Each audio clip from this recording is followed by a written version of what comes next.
click the link in the description for your free Amsoil catalog.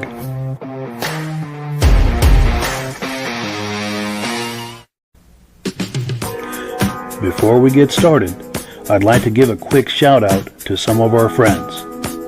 The Eastern Snowmobile Racing Hall of Fame. Search for them on Facebook. Central Minnesota Pond Racing. Search for them on Facebook. The historic Lancaster Motel for the ultimate Eastern trail riding adventure. Crane's Snowmobile Museum at 172 Main Street in Lancaster, New Hampshire.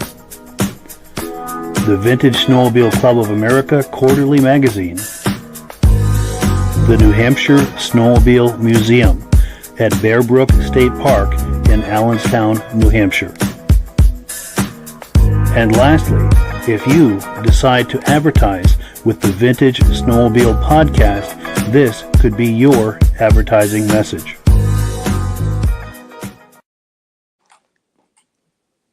Well, good evening and welcome to the podcast. I'm really glad you're here.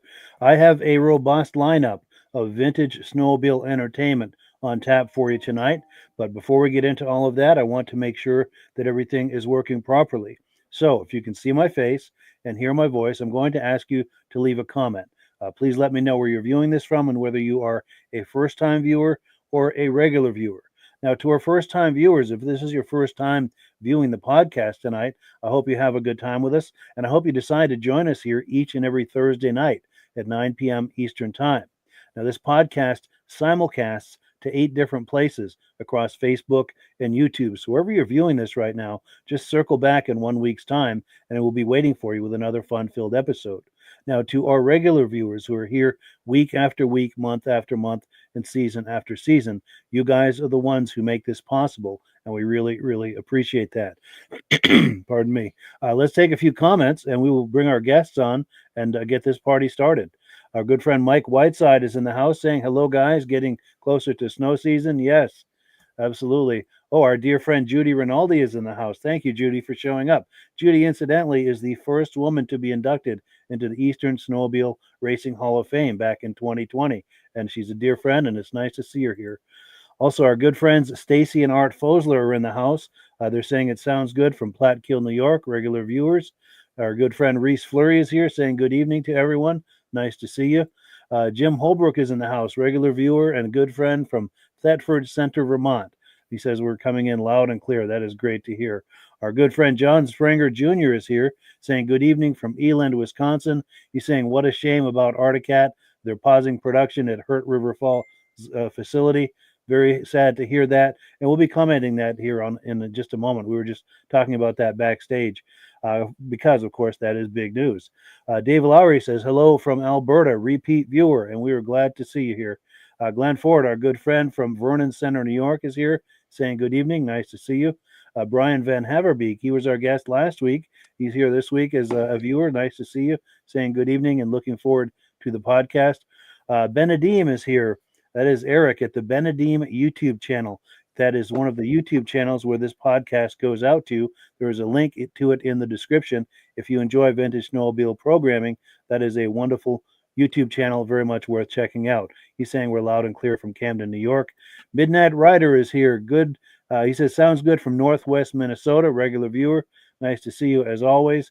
Our good friend Jim Layton is here. Hello, all, he says. Jim Layton's been on the podcast many times and will continue to be so, or to do so, because he's a really good friend and he always has some really cool stuff to show us.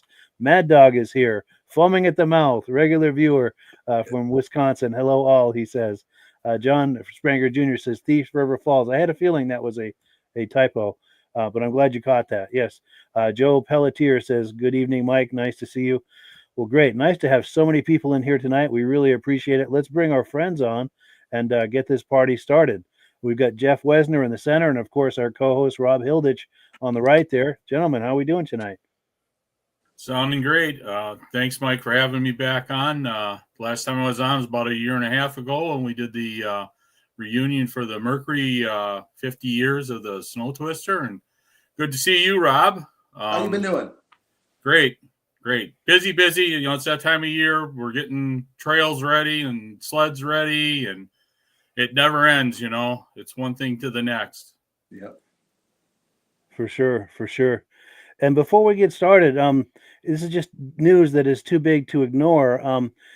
Do we want to each weigh in real quick with comments about this news from Arcticat before we get into the meat of the biscuit here? Well, I received it last night because I take care of a couple of .coms and pages and groups, and started reading it, and I knew it was probably not going to be real good news, but it sounds like they have shut down production. Hopefully they're going to bring it back in the spring, but it does involve a lot of employees, and the power sports program across the U.S. and Canada, they're all hurting. I mean, we haven't had good snow. We need to have a year, get some good snow. The other thing that kind of hurt Arcticat is Yamaha stepped out. They were making all the chassis for. So it's news. It's out there. Hopefully, the catalyst that they put out this year model will bring back a bunch of riders and we get some good snow. Maybe the whole industry will start to flourish again. Well, I hope so. And hopefully the economy starts to take a positive turn. That could help also, I'm hoping. But and Rob, anything you want to weigh in with this news about Arcticat? Or? I got 5 Arcticats, and I didn't start one last year, not one. Because I have my cabin, I have to go up the lake to get to the trails. The lake was never safe last year, and we didn't have much snow. And a lot of my friends traveled 10 hours to find snow. Wow, yeah, that's hurting everybody. The average weekend driver can't do that. So, my brother's a trail boss up in Monaco, Wisconsin, for the cross-country cruisers. They never spun a groomer wheel last year, and that's what helps fund their trails. Besides the brushing and signing for the state of Wisconsin, but that's sad, and it's not just his large club. I mean, it's all the clubs up in northern Wisconsin didn't have. We had 7 days of snowmobiling down in the southern part of the state, and that was it. Wow. Yeah, and it's not just the snowmobiles and the dealerships. Our local restaurant up north, they're not sure if they're going to open this winter. They had no business last year. There's a couple of motels I go to that you want to get to by Snowmobile Trail. After hunting season's over, they think they might close down for the winter. Wow, that hurts. It's affecting everybody. Yeah. Well, let's hope for a great year. Let's hope that we get some snow and it does what they say it's supposed to. Yeah, that would be great for everybody, for sure. For sure. Well, cool. Well, with that out of the way, Jeff is here, and Jeff is he does snow tracks. Let me put a graphic on the screen, and then Jeff, tell us about snow tracks. I know you're on Facebook and you've got a website, and tell us exactly what that is you're doing with that. Snowtracks.com started back in the 90s when the internet first was really getting up and getting started and going. And a couple of guys from northern Wisconsin, these chambers of commerce and clubs were trying to let people know how their trail conditions were, just like we were talking that was no snow. That time it was great, and they came up with doing this on a website, and it's called snowtracks.com. It's a .com. And what we have 8 states right now. We'd like to get some more eastern states going if we could, but it was brought together so that people could share, clubs especially, share their trail conditions and what's going on up there. And we try to have our reporters report on Wednesdays and Fridays so that people know and understand that they can travel and should have good snow conditions. We monitor it because sometimes some of the reporters might add a little more from 1 inch to 4 inches, so we kind of watch it to make sure that they're being honest with us and everything. But the same thing has happened to us with the power sports thing, is that we run this page and it gets, we go from very few, in the summer that we have to put in more mother computers to run it through the winter months. And again, if Mike can click on Wisconsin, if that'll work. I don't know if it lists all the places that you can check out if you want to snowmobile in Wisconsin. We had a group from California that used it for communicating. And what it's done is it's so the snowmobile community can communicate, tell you what the trail reports are. And usually when you bring up that trail report, we'll have a page with some advertising, a good motel to stay at, a restaurant that's known. and any other related, like services for snowmobiling. Also, there's a lot of information on snowtracks.com that it has to do with safety of snowmobiling and things like that. It was, like I say, it was a brain trust between a couple of guys, turned out very well. And then, of course, Facebook came along.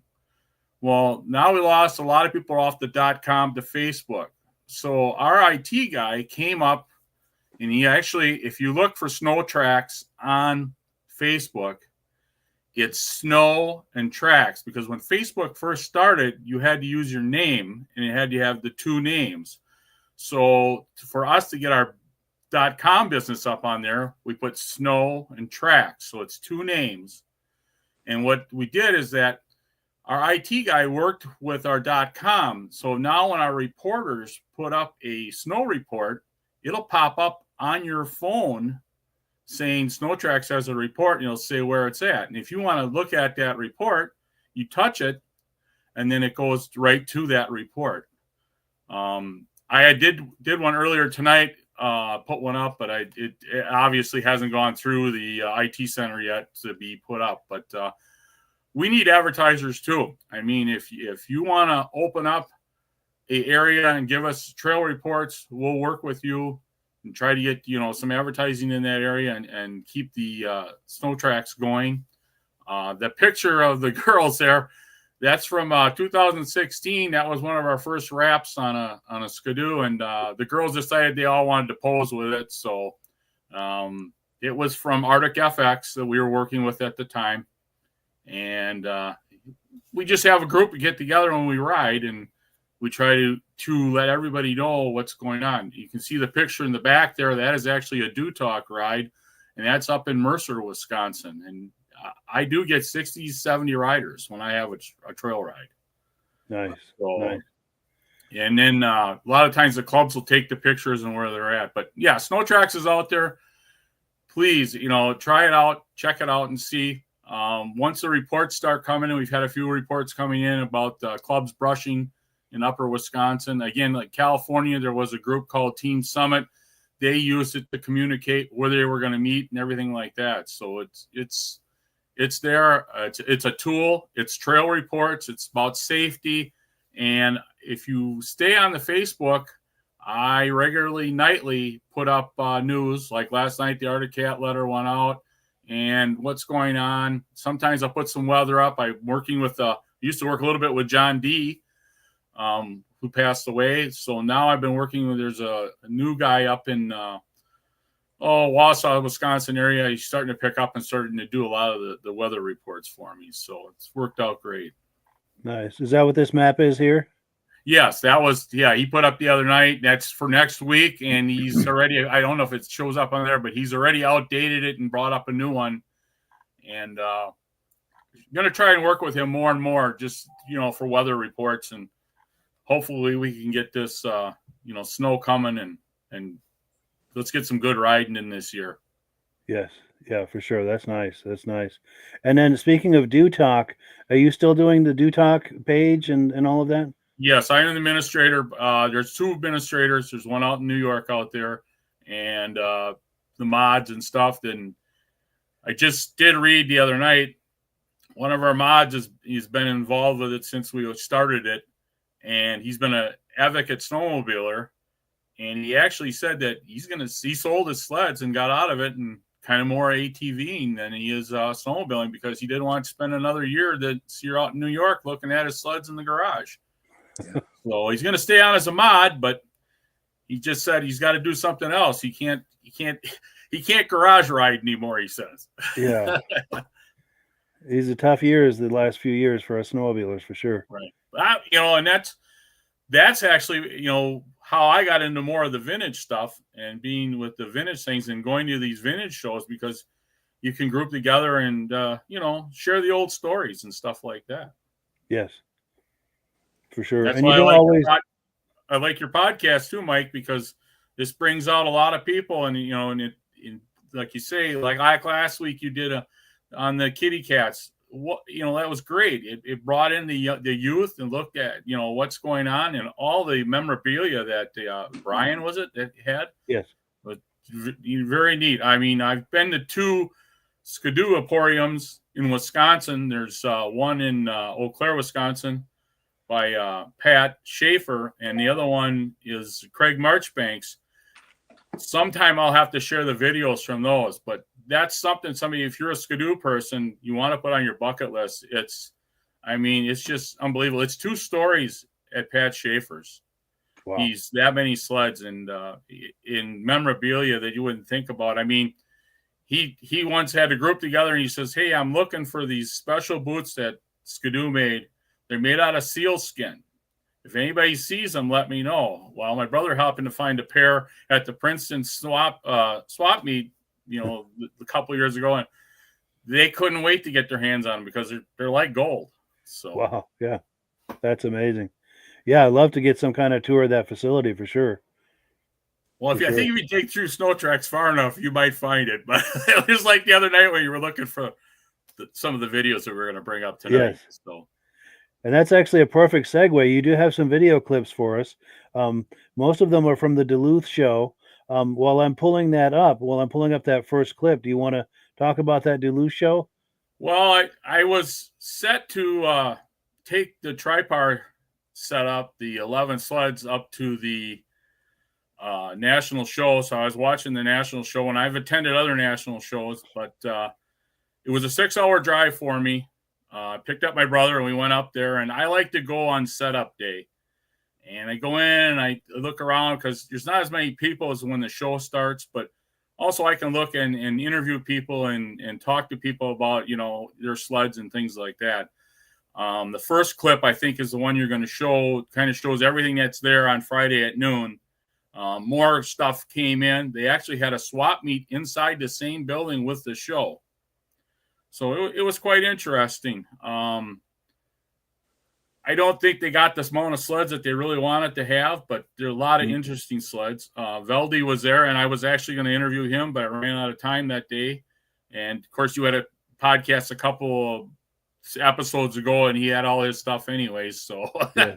It would have been just a copy over. But, no, it was a great show. It's just these national shows, and next year it's out in New York in June. And that's the other thing. I don't like the idea of, in the summer months. They need to push it more towards the fall, I think, when people are starting to think about snowmobiling. But you got to do what you got to do when you can get the venue. So yes, it's true. Well, cool. Let's take a look at this first clip here, and we'll react to it on the other side. Oh, it's taking a moment to load here. Well, it's a pretty good size clip. In fact, I got my national shirt on. Nice. Oh, it's not letting me. Oh, darn it. I don't know why I didn't catch this earlier. Yeah, there's an issue with that clip. So let's go to the second clip. And yeah, I don't know why. Sometimes just Murphy's Law works against us. But let's look at this second clip. This is the clip without audio. So if you have any kind of commentary you want to do over this, let me know. And I can pause it at any point too. See what you got. Yep. Yeah. All right. This is the building inside. And like half of it was where they had all the show sleds, and the other half is where they had the swap meet and stuff. As you can see, quite a collection of sleds. And like you see, I usually run some audio, but it's or I talk to people when I see them standing around. And when we get to the clip on the moto skis, I actually interviewed them, and I look for interesting things, and that's how we proceed with But this was a video, like I said, right at noon. Show actually didn't open up till 5:00 that night. So nice. So you had a little more elbow room at that hour, right? And like I say, you get the inside stories from these guys as they bring in their sleds and they're explaining. I'm sorry, there's no audio. There should have been some audio, I thought, with that, but. Well, there was some ambient noise, and I muted that in editing. Okay. All right. Yeah. But there was no conversation or, there was no interviews or anything. No, I did not. Yeah, I'm pretty sure. Unless I say, like, I run into somebody. This snowmobile here looks like a NASCAR. Yeah, what's going on with that? I don't know. He bodied it up and made it look like a NASCAR with a steering wheel and all. Sure. Very cool. Any reaction to that NASCAR car, snowmobile, Rob? That's different. Yes, for sure. So people's got some good imagination. Somebody spent a lot of hours, I'll tell you that. Yeah. Yes. And let's see, we'll keep it go. Whoops, it went back to the beginning. So this is buggy as heck tonight. What the? Yeah, so as you can You know, at see, the very beginning, you had a skidoo with kind of like a side extra piece of fairing on the front. That was for the pipes, I think, to come out, and that's that. They called it a 494 or something like that. It was called. let me see if I It can had go a back to that. special motor in it. Right there. Oh, this one here. Yeah. Yeah. Yeah, something's going on with that. 1969 or even older than that. Oh, it looks like, probably I would say 67, 68 maybe. Yeah. I think, and that's when that special motor was built. I actually have other clips of that special motor being built and stuff. That Johnny Bauer found one laying alongside a railroad track, and he had it rebuilt and put into a sled. And it's quite the story. Him and Stan Hayes talk about it. But we'll have to bring that clip up some other time when I can come back. Yeah, for sure. And then we were, let's see, we were back over, yeah, we were on this row here. Let me continue with this. Some more modern sleds. Mostly snowcross there. Some drag sleds, ice oval sleds. It's Dimmermans.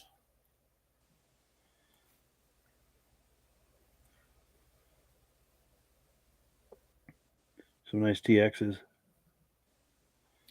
The famous 245 Skidoo RV. There was two of them there. I lost mine. I don't know where it went. Wow. But there's a lot of time in polishing tunnels, and I mean that sled at Waconia, when they had the auction on a sled like that for donations, went to Jimmy John's, the guy who owns the sandwich shops, for about $16,000. Wow. So I mean, it was a charity auction, so you know that's cool. It benefited a place in Green Bay, Wisconsin, that works with the handicapped people. Oh, nice. That's a good cause.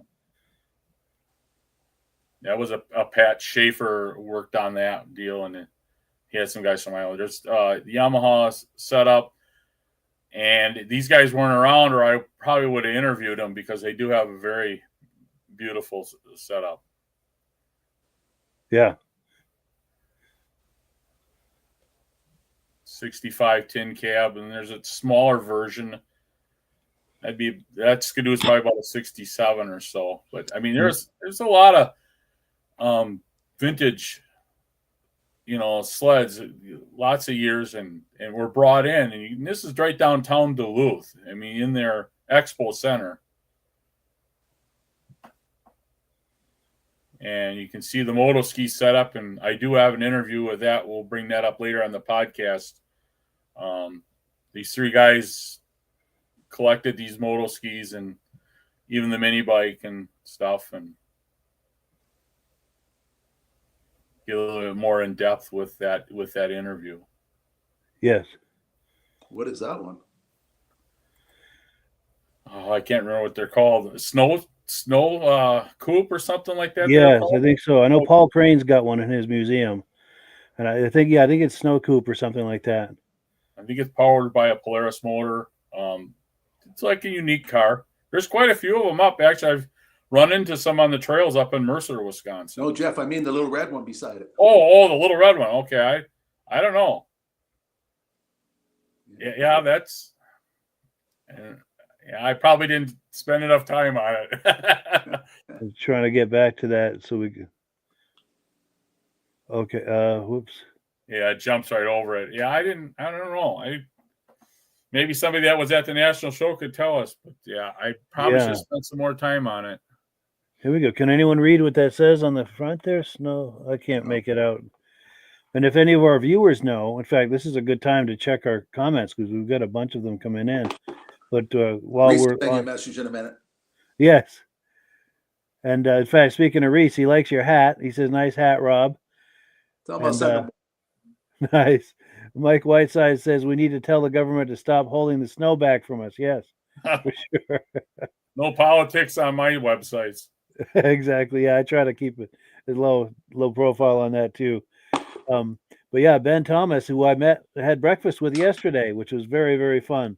Which is another story for another time. But he's saying good evening from Carterville, New York. He said sounding and looking great, and it was great to see you yesterday, Ben. We had a wonderful visit. Reese Fleury says, "Don't need much snow for bogey wheels." True. And Reese Fleury says 66. He might be talking about that Ski-Doo we were looking at the very beginning. Right, yeah, with the bigger motor in it. Yeah. Yeah. And then Ben Thomas says, "Wow, some amazing looking sleds there." Reese Fleury says, "Oh, maybe this one here, the Frederick Willie Snow Dart. So this little red one here might be the Snow Dart." And then we've got a comment also on that sled next to it. Innovar Snow Coupe. Max Garage is telling us that. So I knew it was Snow Coupe, but truth hurts. Yeah, I'm not sure what that is, but and if it's political, we do try. We all have our political opinions and everything, but on this podcast, we try to keep it as apolitical as possible because we're here to have fun and not get into all of that. I'm sure we probably have very similar points of view, but it's just I don't feel like the place for it. But because we want to have fun and not get into the weeds with right. political bickering. But yeah, let's continue with unless there are any more comments on the Snow Coupe or this Snow Dart. Do we want to keep rolling this? Yep. The other thing is, Mike, like I said, if you go to Facebook, which some people don't have, but if you go to Facebook Snow and Tracks, these videos are also on there. You can take a closer look at them if you want. You got to dig for them, though, and that's one thing I don't like about Facebook because it's there that night or the next day, but then you go back to try to find it. It's hard to find. So where the .coms, like the dotalk.com, that information's there from day one and from 2002 when we started it. So yeah, it's true. It can be harder to find on Facebook. I try to use the video tab, but even then sometimes it can be difficult to find for sure. But yeah, you've got tons of good video on there, and there is a link to your Facebook page in the description of this podcast. So if you're curious about Jeff's Facebook page or his website, there are links to check that out. Right. And I just, I don't own the website. The website or the Snow Tracks is owned by a couple of people, and it's part of the Outdoor Network. And Outdoor Network has all kinds of things. Learn how to fish, ATVing. There's all kinds of things on there. So that's the other one is outdoornetwork.net, not .com, .net. There's lots of things on there that these guys had come up with back in the 90s to start this. Snow Tracks was just one part of it. Now I just promote for Snow Tracks. I'm kind of the lead dog in that. Daryl Rose and Julie actually own it and very well supportive of the snowmobile community. And they actually even support a race car that races through the state of Wisconsin. So, yeah, nice. Very cool. So, yeah, we'll continue rolling this clip here and see what else we've got. And then we've got lots more to look at tonight.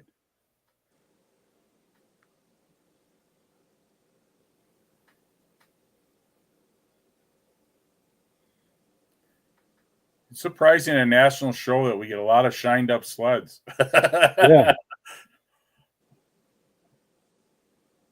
There's a 150 Mercury. Nice.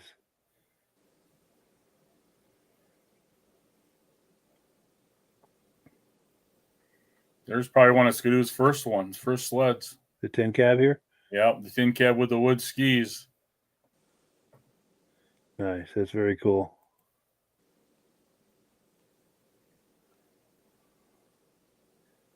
This was a section dedicated to the Skidoo Racing Brothers up there. I can't quite name what's the name. Killback or yeah.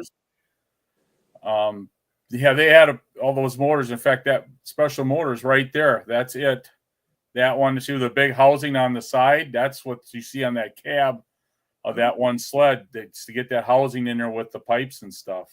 Interesting. Yeah. And that motor was shipped over here from Austria, and they had to cut the fins to put it together. I mean, like I say, Doug Hayes really explains it real good in another video I have. We'll bring up some other time, but Yeah, they had to cut the cylinders to make them fit and to race that motor, and it was shipped here just for racing for Skidoo.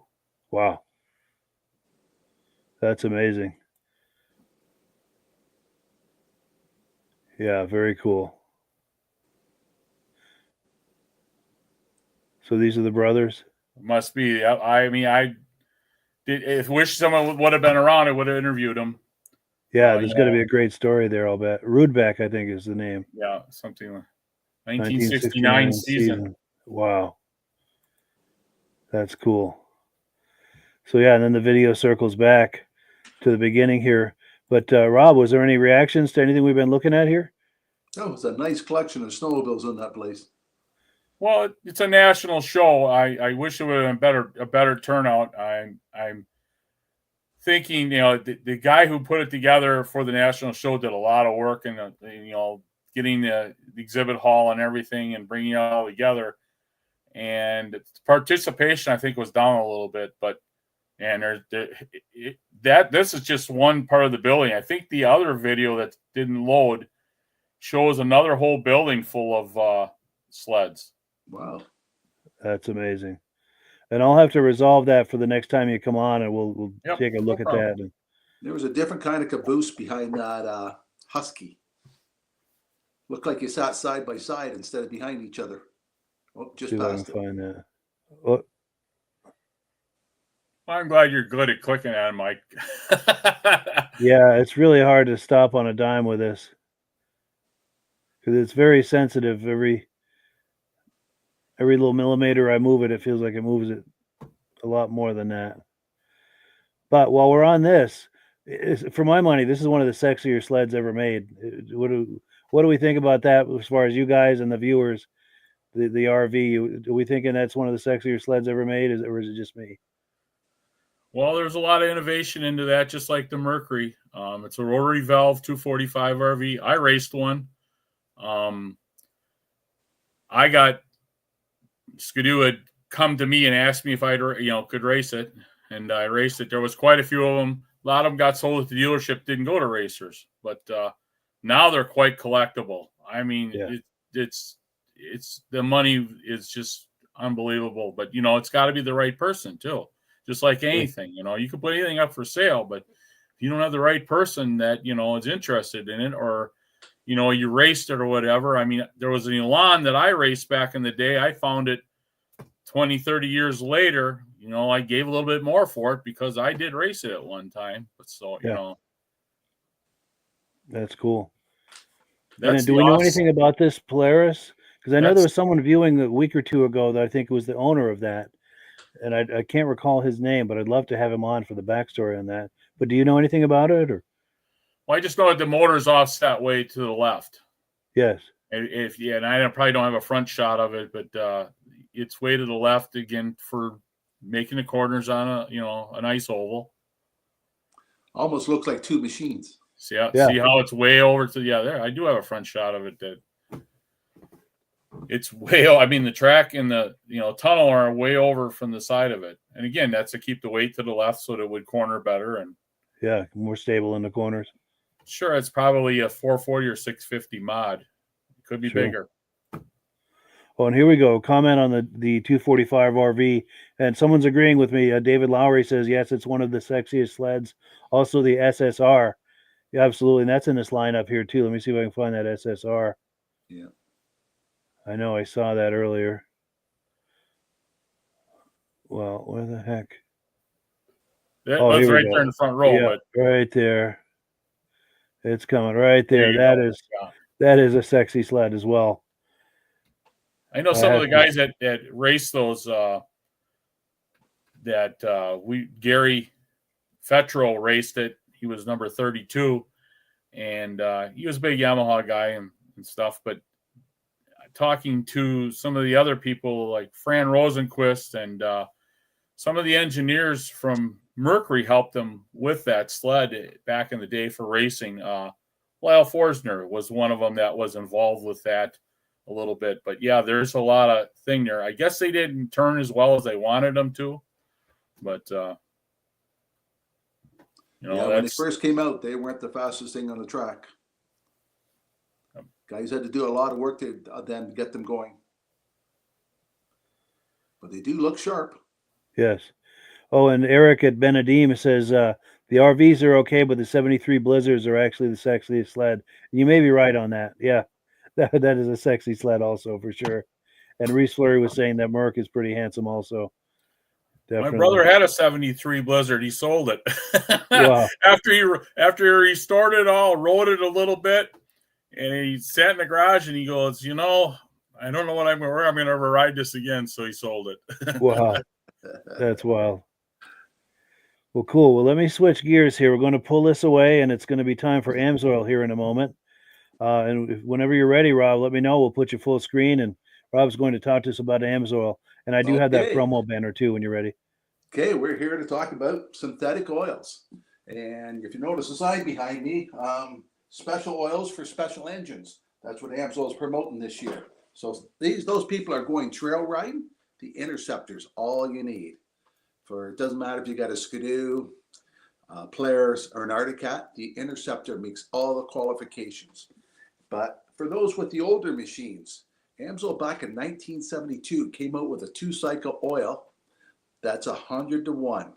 Now, some of the people were saying my rep needs 30 to 1. Some of the other ones need 40 to 1. Amsoil doesn't burn off to a higher temperature. That's why you don't need as much oil. At 100 to 1, we're twice the protection than what still is in their chainsaw at 32 to 1. So if you want your equipment to last longer, Amsoil will make it last longer, cheaper to run. And at my cottage, I have 1 can of gas and oil. Doesn't matter if it's my Black Max, 50 Merc, 99, or the Snowmobile, or the chainsaw, or the Weed Eater. Everything runs Amsoil 100 to 1. It's really a convenient way to go. Now, Amsoil's been promoting their products quite often. And this weekend, I don't know if you guys know about the Canadian Grey Cup. You guys have the Super Bowl down there. Amsoil's the fish oil of the Canadian Grey Cup up here in Toronto. It's going to be in Calgary. That's our big football game, like your Super Bowl. So for more information about the Amsoil or how to get it at a discount price, you can click on Mike's link. And on Mike's link, they'll send you one of the Amsoil catalogs. And we don't hide the price. Right in the catalog is the price, what the product should retail for and what you get it for. And for $10, you can become a Fur customer, buy everything directly from Amsoil, and have it shipped right to your house. You order $100 worth, you get free shipping. Now, every month, Amsoil has a promotion thing. The one month they had the light, the next month they had a keychain, and this month they got, if you order $50 worth, and for an extra $5, you get a bottle of Quick Shot. And that's the product we use for the ethanol problem, and also to clean the carbs and jets on all the small engines. In Canada, our ethanol is a really big problem. 10% ethanol in our gas.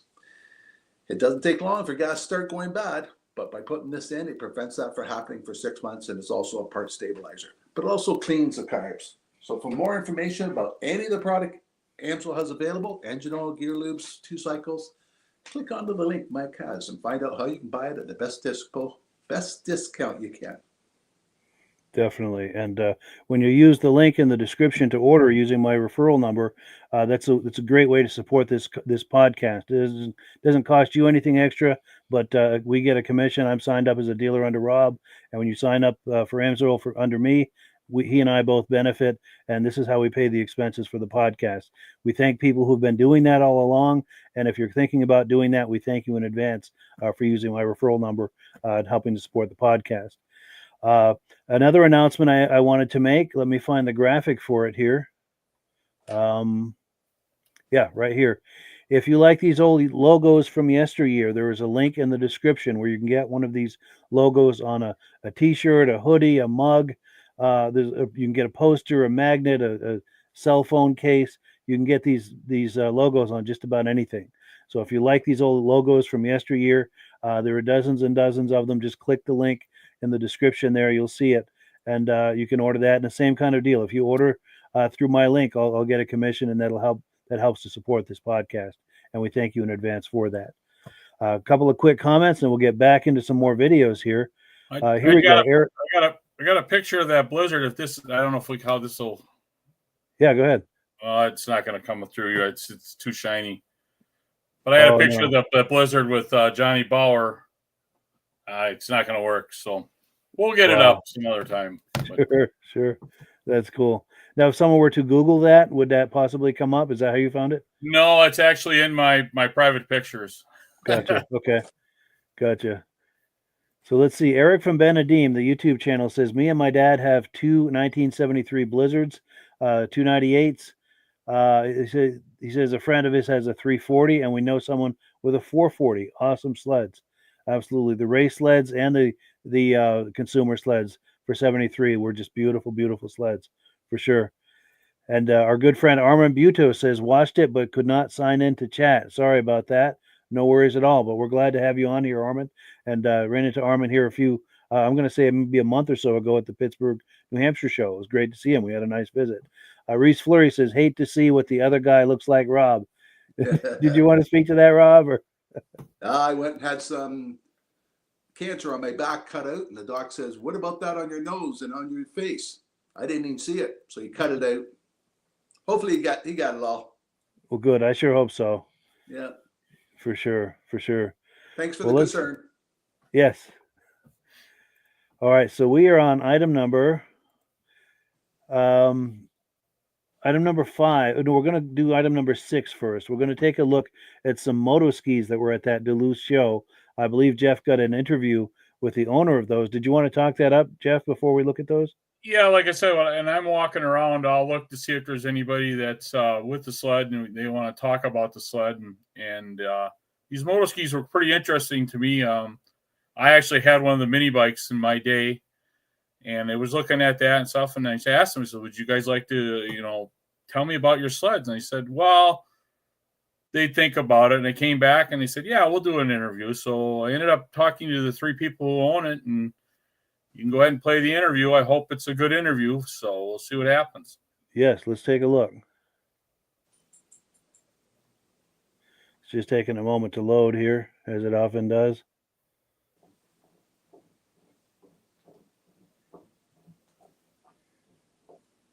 Yeah, sorry about that. It's taking a moment to load. This is where we need our Jeopardy music.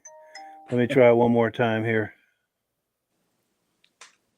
And that might be because you're pulling them, or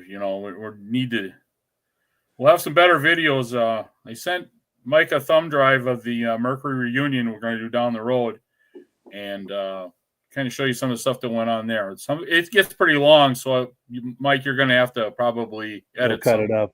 Yeah. But there's a nice interview with Brad Hewlings. Oh yes, nice. Looking forward to that.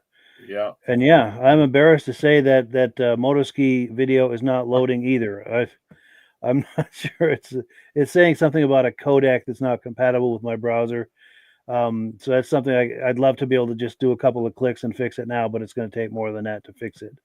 So I do apologize. But what we'll do is you've got so much footage that you've shared with me. We're going to have you back quite a few times this season, so we'll make it up in future episodes. But let's see then if we can play that other clip, the one with Ron's Yamahas. Let's see if that will load. And if not, I've got some backup of some clips I've taken at other shows just to kind of fill out the hour. But let's see if this Ron's Yamaha clip will load. I should have tried these in this because I had them all. I know you pull them up. It's just, I suppose it's probably fighting it. Yeah, that is aggravating. Go through all this and bring you on and can't view the clip. Well, and I'll explain about Ron's. I actually did the interview with Ron. He collects and restores Yamahas, and he was at the Donahue Super Sports last Yamaha deal, and I just took the time because I've seen him at shows. I've seen him take a bunch of trophies home and a bunch of others winnings and things, and it was just interesting, how these guys spend their time, rebuilding these sleds, and it's a love of the snowmobile sport, to dig into these sleds and make them look like brand new again. Are these the sleds here, the Yamahas? No, that's a different group. That's okay. Because I pulled up that clip we were looking at earlier. Right, unless some of those are Ron's. I don't know for 100% for sure.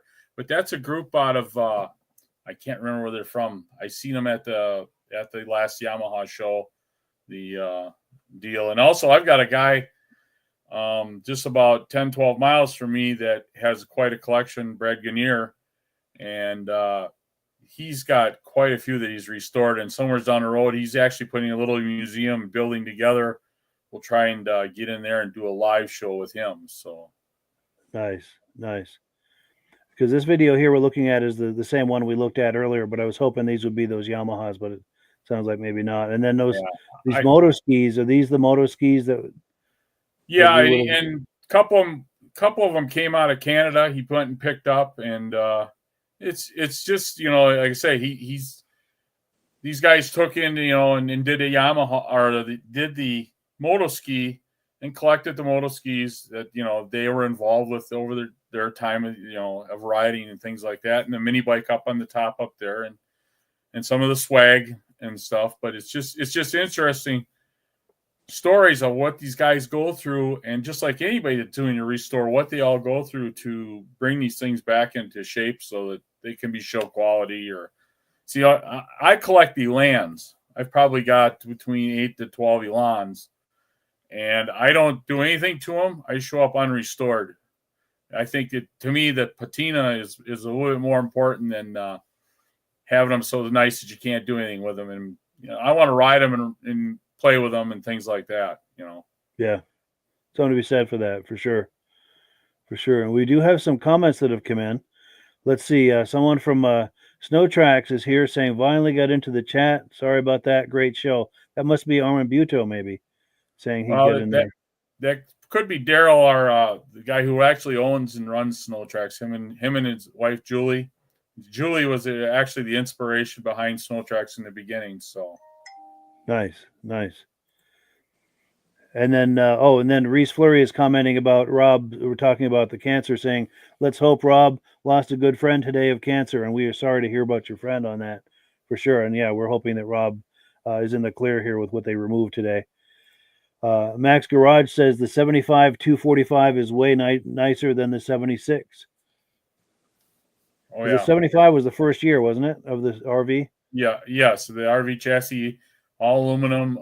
Like I say, there was a lot of development into it.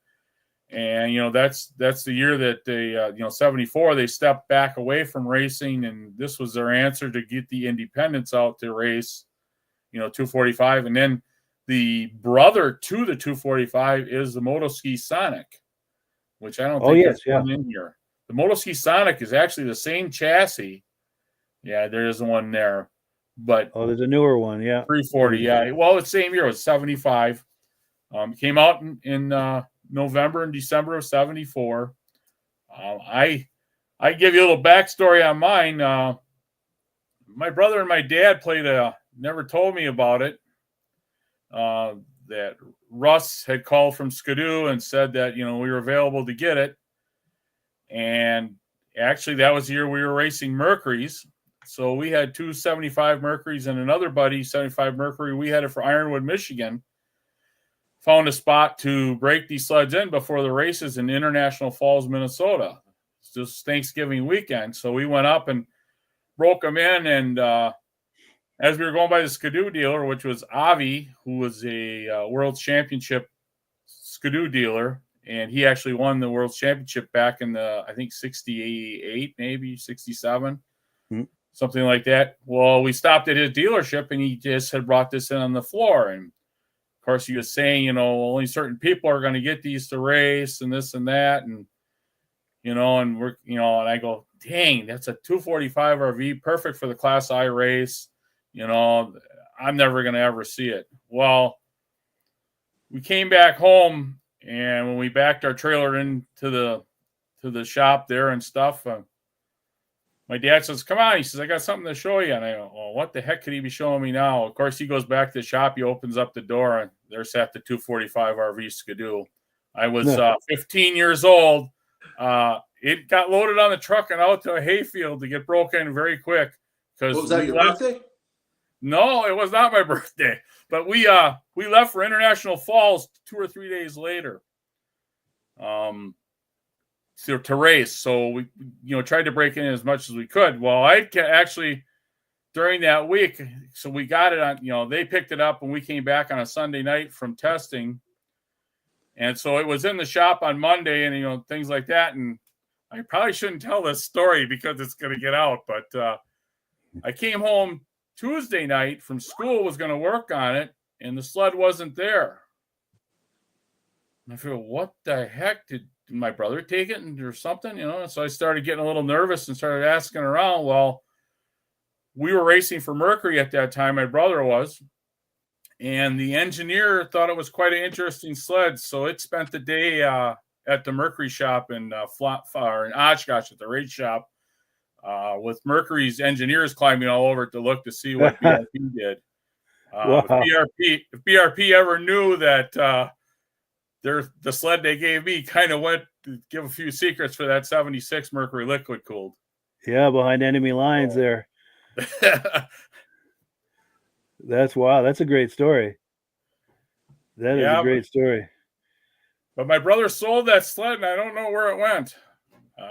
I still, once in a while, tease him. I said, we didn't ride it or nothing. It was still sitting in the race shop, as years went on of racing. But, it disappeared along with one of the liquid-cooled Mercuries also. So wow. That's wild. But I hold him to it. I'll get, it's brotherly love. We'll get him. Nice. Oh, and our good friend Dirk Seams is saying he enjoys your stories, as do we all, for sure. Definitely, we appreciate that. And well, cool. So let me pull this down, and I always have a couple of video clips on hand as a contingency for situations such as this. So let me pull something up here and see what we've got just to finish out the hour. Now, since you're the guest, Jeff, I'll put it to you. I've got some Kawasaki's we can look at. I've got a Snow Twister, and I've got some Ski-Doos, one of which is a similar to the RV. I'll let you choose the Twisters are my favorite. I mean, that's what launched our racing career. I mean, it really gave us a boost. I mean, we made the finals at International Falls, Minnesota. My brother did, and they were quite the sleds. I mean, they sure were. They still do well today racing. Go ahead, Rob. I'm sorry. That's why I sent you that thumb drive, because you're going to get some good video off of that. Like I say, the interview with Brad Hewlings and Ed Shabitsky. I mean, there's quite a few that were there, and I'm still kind of looking. We had a picture at the end of all the guys who raced on Mercury's, and I'm having a hard time finding who took it or what happened to it. And I don't know if it's on the video thumb drive. I've never really found it, but we had a videographer actually come in from Michigan and did it. Mike from Mike's 45 videos. He's trailed along on a few of my trail rides, and he works for the American Snowmobile Council. Now, Jeff, we always heard a story up here that somebody was going to reproduce the Mercs for people who wanted to go race them, because a lot of people that had them in the shop don't want to bring them out to the tracks. Yeah, is there somebody that's reproducing them? Not that I know of, but I did. One of the stories at the reunion was that Doug and Stan Hayes, they always had to get together for USSA to show the new products, and Doug and Stan Hayes carried that liquid mercury cooled snowmobile into a meeting in Green Bay, Wisconsin. And Bobby Eastman was the first one, said to him, "Well, you guys really did do your homework on that race sled." He says, "It's unbelievable how lightweight it is and how ergonomically it's made for the racetrack." Yeah. Nice. So, and like I say, Plantoy being 20 miles from us, we got a little insight here and there when things were going to go down. So, yeah. Back in 1979, I raced a 340 SRX. And there's a picture of me in one race, and there's 4 Mercs on this side and 3 Mercs on this side. I was the only Yamaha on the race. And you won it, right, Rob? No, I came fourth. But, yeah. Well, on the corners, the Mercs were all over me, but I had more power on the straightaways. In fact, at Eagle River, and I don't know if it was, I think it was just a regular, stock race. The Mercury's actually didn't win the 340 class. I think that's one of the only ones that they didn't win that year, because they had a 250, a 340, and a 440, which was dominant in all the classes. But if you look at that Eagle River charting of who won and what was what, there is actually Yamaha's listed in there But I think that was at 338 with the nose, kind of with the headlight in it, nose type deal. Now we raced in 70. We had a 73 Skidoo, which was very competitive, and we won a lot of races with. But in 74, Yamaha, the 338 GPX, was a little bit faster. Well, my brother ended up with one of those, and we played with that. I raced it a couple times. I never could get the hang of it, but the GPX 338 was a good race sled too. Yeah. I mean, so I still got mine sitting in the backyard. There you go. Right. In the backyard. It's supposed to be on the shelf. Oh no, it's been marked damage. It's a race machine. Yeah, well, it's not showroom condition. Patina. We bring it up to the drags once in a while. Yep. Yeah. Well, cool. So, go ahead. Did you have another point you wanted to make? Well, no. I just, it's just, I did a Wide Open Wisconsin this year is one of the biggest snow shows that the Wisconsin's had in a while, and they're running Vintage Show, and I ended up being the judge. Well, one of the classes I had to judge was the race sleds.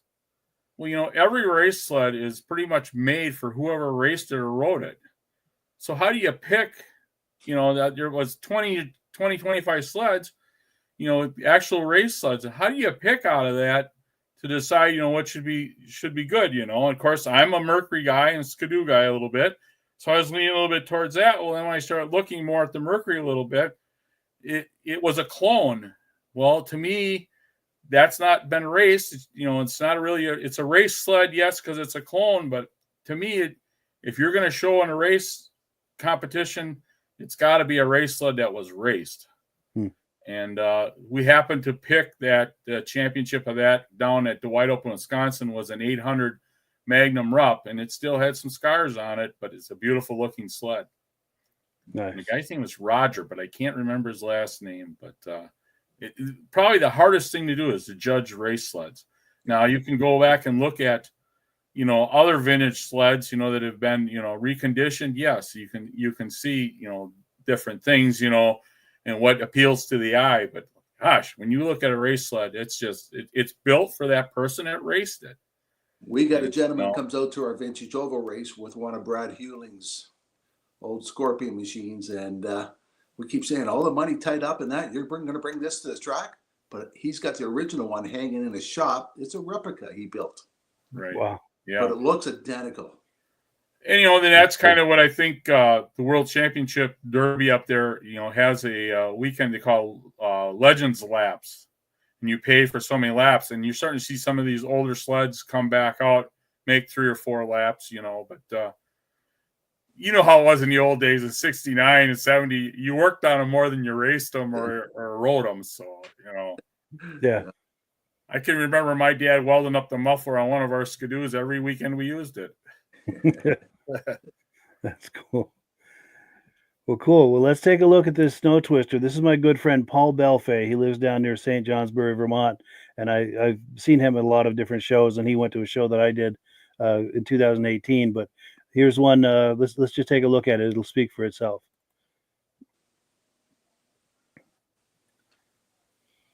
As we wait for it to load. Yeah, this computer is slow tonight. Well, while we're waiting for it to load, I'm going to confess as to why. Okay, page unresponsive. I'm going to try loading it again here.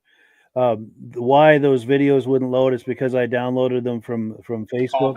Here we go. Here in Derby, Vermont, today at a snowmobile show, and I'm here with this Mercury Snow Twister, 1976 Mercury Snow Twister, 340cc water-cooled engine. It was built specifically for racing.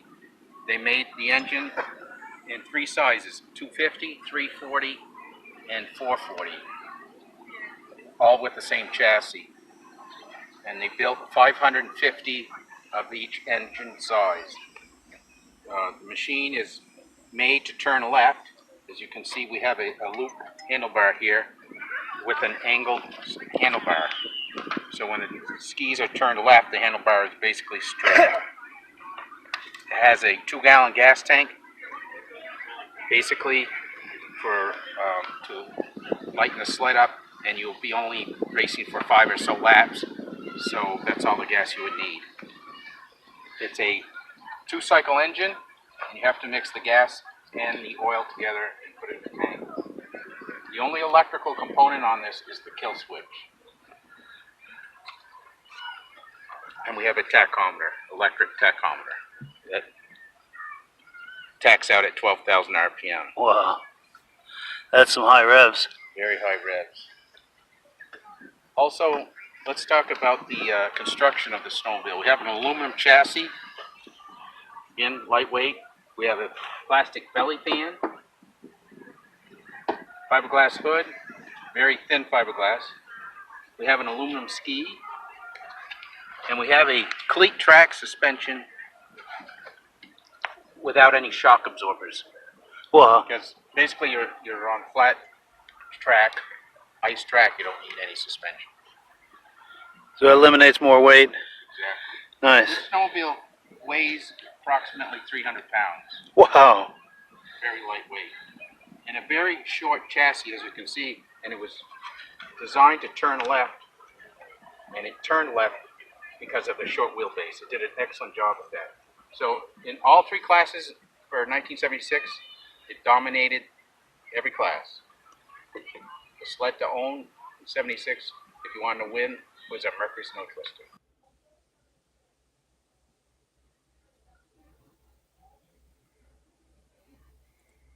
So yeah, that's my good friend Paul Belfay. That's at a Vintage Snowmobile show that I put on back in 2018 here in Vermont. And I can tell you some of the bad things about the Mercury. One of the things that you say it also dominated, it was that they had 3 stock classes for USSA, 3 mod stock classes. So if you wanted to jump that sled up into the mod stock class, you could either change out the cylinders or put the pipes on it, the bigger carbs on it, and you could do that, at the race that day and race mod stock with it also. Yeah, cool. We did that once in a while, and the only problem that I know of, and I look at these snow twisters and I see them at a show to see if they were ever updated. USSA put out a ruling, and so did the Southern Wisconsin Snowmobile Racing Association. There's a monotube that goes across the front that supports the skis. You probably can't see it in this video, but it's a solid tube that goes all the way across the front, where then the spindles were welded to that monotube. Well, that monotube liked to break in the corners because these spring sleds would bounce in the corner, and that would break that monotube. So they made you put I think it was a 1-inch band iron. You had to weld from spindle to spindle to race. And it was like after the first month of this snow twister being raced that they were having this problem. And what happened when that monotube broke in the front, you lost control of the sled and you were going to be into the fence. And they had a couple of people get hurt.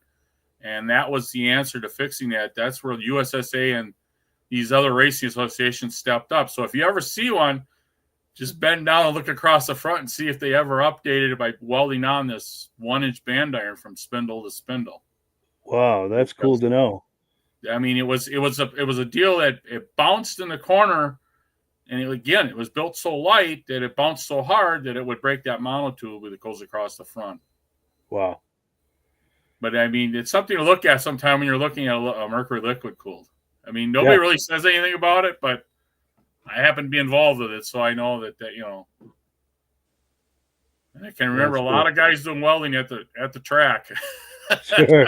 They make it to go to the race. So yeah, but that was probably one of the only real faults of it. Of course, the motors were Kohler motors, liquid cooled, and they started out, the free airs were Kohlers.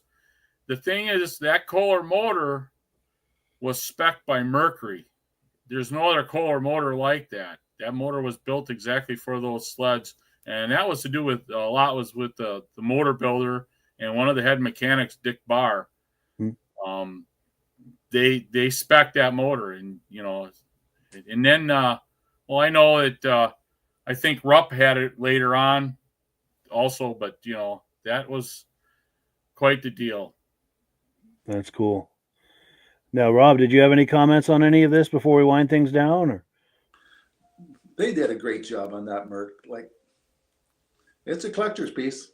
yes, Yeah, well, like the engineer said, there was a wall built in the factory, and only certain people that belonged to the performance part of that group were allowed in there. And nobody knew what they were building. We happened to have one of the engineers work with us in racing, Bubba, and he let out little hints here and there, but until we picked up the sled, get ready to go to International Falls, Minnesota for the first race of the year, things were kept pretty quiet, hidden. So that's wild. They knew they had something special there. Yep. That's cool. It's sad that when Brunswick stepped in, the bean counters came out, and there's a saying on some of the sleds, what the Lord gaveth, Brunswick took it away. Well, cool. So before we wind things down, I'm going to take a few comments.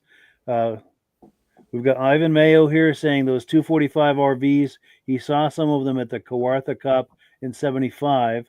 He said the 1975 250 Arctic Zs and the RVs totally dominated the 250 stock class.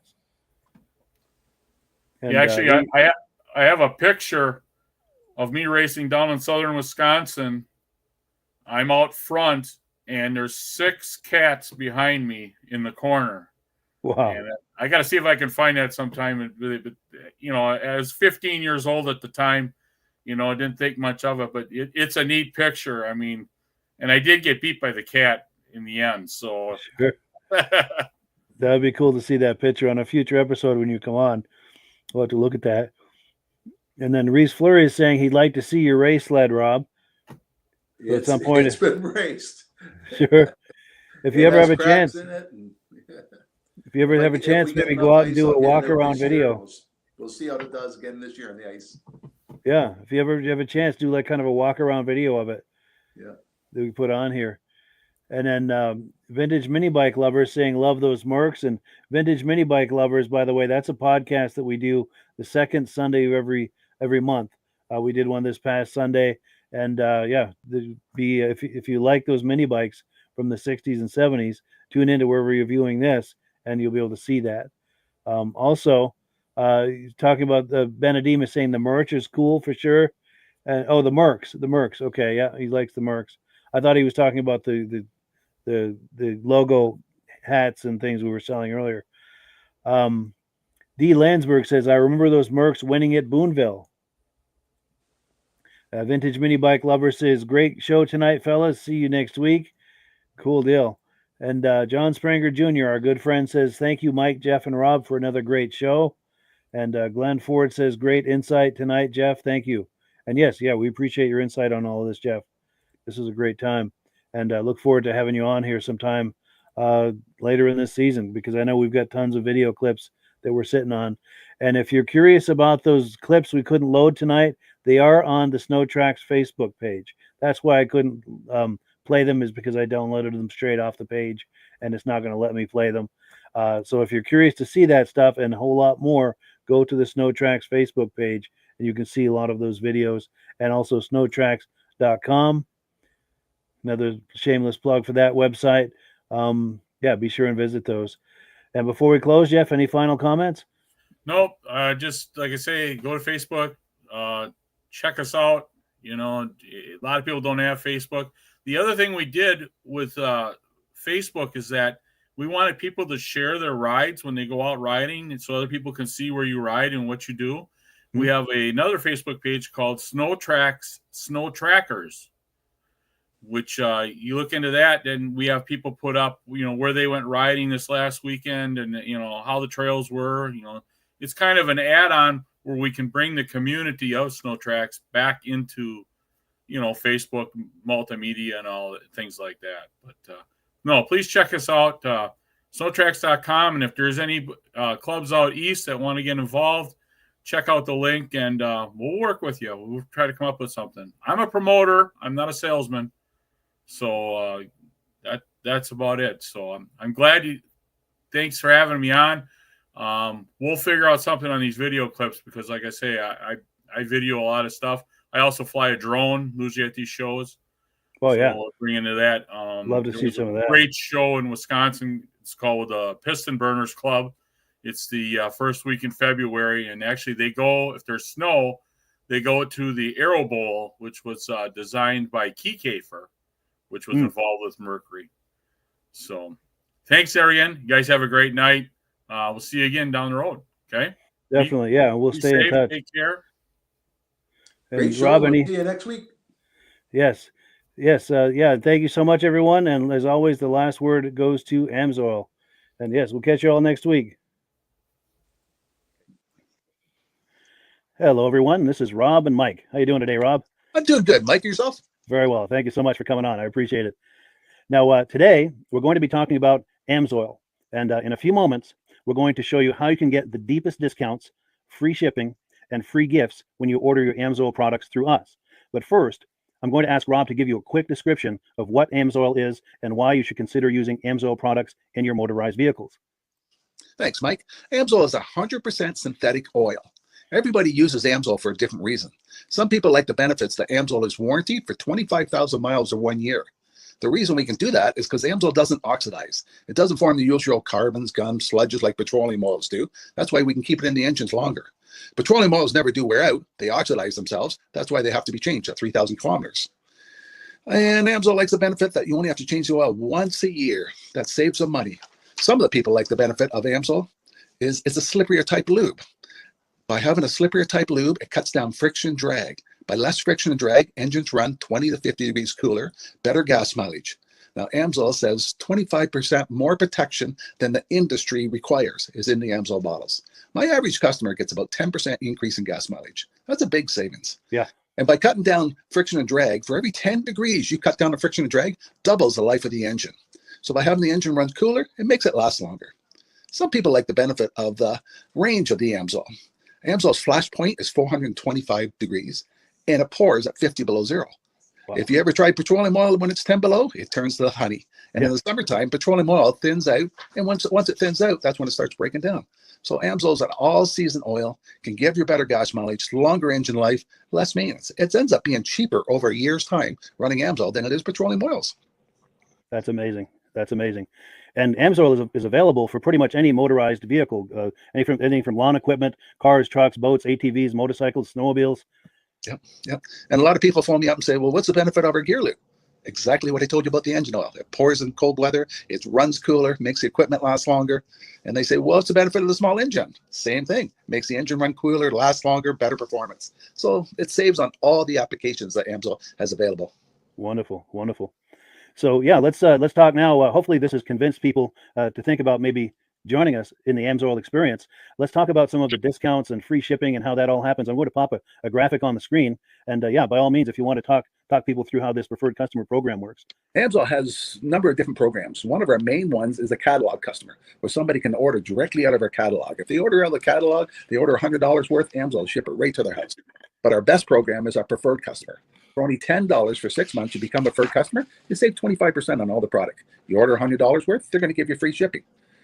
You don't have to order a whole case. You can mix and match. Say you want 4 bottles of small engine, 7 bottles of 5W30, and a couple of gear loops. You can mix and match. You can order 1 bottle at a time if you want. There's no minimums, no maximums. By being a preferred customer, you save over 25% on all the products you're going to buy.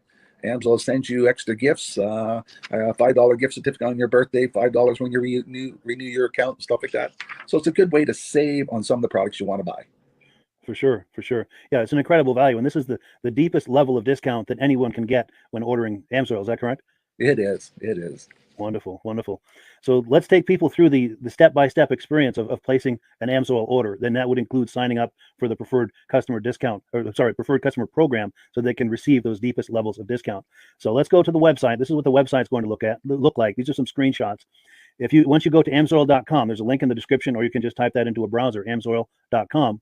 This is the page you land on. At the upper corner of the page there, you see how I've circled in red. That is the link to click, the Join Now link. That will take you to the Preferred Customer Program page, where you can take advantage of all these discounts and free shipping and everything that we've just been talking about. This is what that page looks like. In the lower right, you're going to click Join Now. This will pop up. You select the duration you'd like, whether it's 6 months or 12 months, and click Add to Cart. Now, once this pop-up goes away, you'll be back on the main page. And the upper left, you'll see where I've got that red arrow. It says shop. Now you can start shopping for products, and on your very first order, you're going to get these discounts and the free shipping as long as it's over $100. You'll get all of these benefits right away. So once you click shop, it's going to take you to the product page. There's different types of oils, lubricants, so on and so forth. For the benefit of this exercise we're doing now, I'm just going to click motor oil. It shows different types of motor oil. Let's click gasoline. Now this takes us to an item. It's their synthetic motor oil. And you can see the item there, and there's choices for different viscosities. But take a look at the price. Let's take a closer look. Let's zoom in. But if you've joined the preferred customer program first, you're going to automatically get the deepest levels of discount. That's what we're looking at here. You're saving $3.80 on that quart of oil. Instead of paying $16.29, you're now paying $12.49 for that quart of oil. That is the deepest level of discount you can possibly get. And then you just add the quantity that you'd like. You select any other items that you're thinking about, add them to the cart. And once you click add to cart for the final time, you're going to see this come up at the top of the screen. It's going to show your items and your the total that you're at so far. Pardon me. And then you just click view cart in the upper right, and that'll take you to your cart. Take a close look here at the upper right. That blue box shows that you're getting free shipping. You're eligible for free shipping on this order because it's over $100. That little yellow box shows that you've got the preferred customer membership on your order that gives you the deepest levels of discounts for the next 6 to 12 months. And then below that, you've got the items that have been selected. For the exercise here, I selected 9 quarts of the signature series, but that brings us up over $100 for the free shipping. We're saving $34.20. And if you're ready to finish, you click checkout now, and that takes you to this screen here. If you haven't signed up with an Amsoil account at this point, just click in the lower right to create an account, create a new account. It's going to ask you for some basic information, name and those types of things. Now let's take a closer look. You'll see this gray shaded box. This is a very important box. This is going to ask you if someone has referred you to Amsoil. And if so, please enter my name. My name is Mike LaPierre. It's spelled right there on the screen for the correct spelling. And also the referral number, 304-555-94.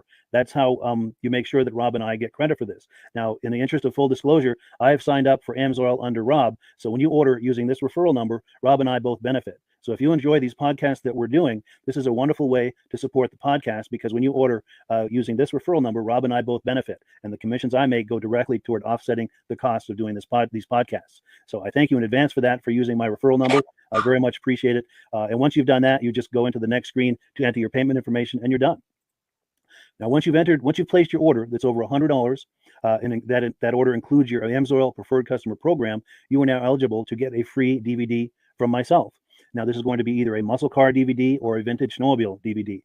Use the email address on the screen, wkspodcasts@gmail.com. Send me an email. Let me know which DVD you would like me to send you, the muscle car or the vintage snowmobile DVD, and I'll get that right out to you. As you're typing in that email, in the subject line, be sure and type in capital letters free DVD requests, so it stands out as I'm checking my email, and we'll get that right out to you.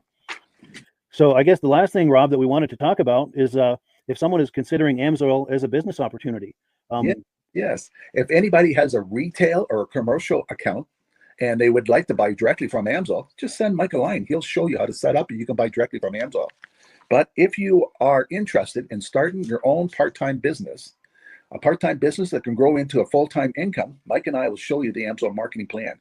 Amsoil has a large selection of products that cover almost every application. So it doesn't matter if you're into snowmobile, boating, or ATVing, or hot rods. We have an oil for every application.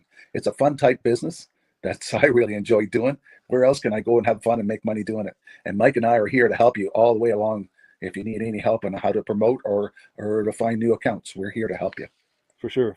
So when you sign up under that number, this 304-555-94, you're getting Rob and I as a team. Now, Rob has been doing Amsoil for 40 years. Can you believe that? 40 years. So he knows every aspect of this business, and he knows all of the ins and outs of the products. So he'll be able to help you with any kind of product questions or any kind of questions to show you the different business models that you can do with Amsoil. And then the other thing that you get when you sign up under me is I've got a strong background in social media. So if you need some coaching on how to generate Amsoil leads using Facebook and YouTube, I'm happy to coach you with that when you sign up under Rob and I. You get both of us as a team to help you, to coach you, to support you, whatever you need to get you off and running with this business and having fun with it. Like Rob said, it's an enormous amount of fun. If you're like Rob and I and you enjoy going to any kind of boat shows, car shows, motorcycle shows, snowmobile shows, anything with a motor, you like going to those shows, those events, those races, this is a great way to turn that into a income opportunity for you. Yes. And just by wearing my Amsoil hat at one of these events, people come up and ask me about Amsoil. People don't know where to buy it, and I'm there to help them, show them where they can buy the products. Perfect. Well, cool. Well, this is great. Any final thoughts, Rob, before we wrap it up? Amsoil's a fun business. Amsoil's been around since 1968. It was the first synthetic oil to be AI approved. Wow. Yeah. That's amazing. And that's very early in the game too, isn't it? Yes. For sure. Well, good. Well, thank you so much, everyone, for viewing. Hopefully, we've gotten you excited as we are about the Amsoil products. We'd love it if you could join us either as someone who uses the Amsoil products or to join the Amsoil team as a business opportunity. And we thank you so much for viewing. Have a great day. You have a good day.